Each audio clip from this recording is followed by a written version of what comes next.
AP ప్రభుత్వం పౌర సేవల్లో సరికొత్త అధ్యయనానికి శ్రీకారం చుడుతోంది. రాష్ట్రంలో వాట్సాప్ గవర్నెన్స్ సేవలను అందుబాటులోకి తీసుకురానుంది.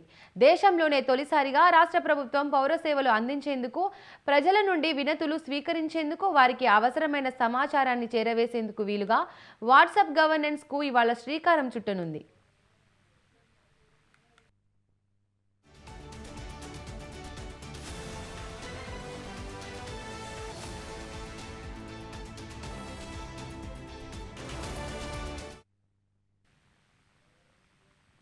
తొలి దశలో మొత్తం 161 రకాల పౌర సేవలు అందించనుంది. రెండో విడతలో మరిన్ని సేవలను అందుబాటులోకి తీసుకురానుంది.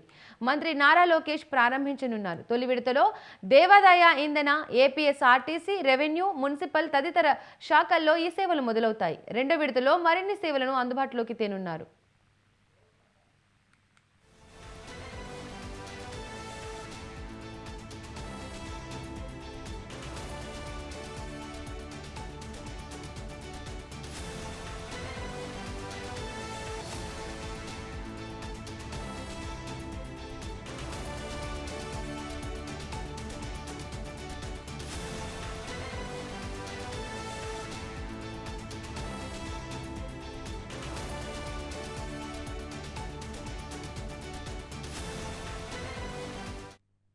వాట్సాప్ గవర్నెన్స్ పై సీఎం చంద్రబాబు నిర్వహించిన సమీక్షలో అధికారులు ఈ మేరకు ప్రెజెంటేషన్ ఇచ్చారు. వాట్సాప్ ద్వారా సేవలు ఎలా పొందాలి, ఆప్షన్లు ఎలా ఎంచుకోవాలో వివరించారు. దేశంలోనే మొదటిసారిగా వాట్సాప్ గవర్నెన్స్ ను రాష్ట్రంలో ప్రవేశపెడుతున్నామని, ప్రజలు ప్రభుత్వ కార్యాలయాలకు తిరగాల్సిన అవసరం ఉండదని చంద్రబాబు అన్నారు.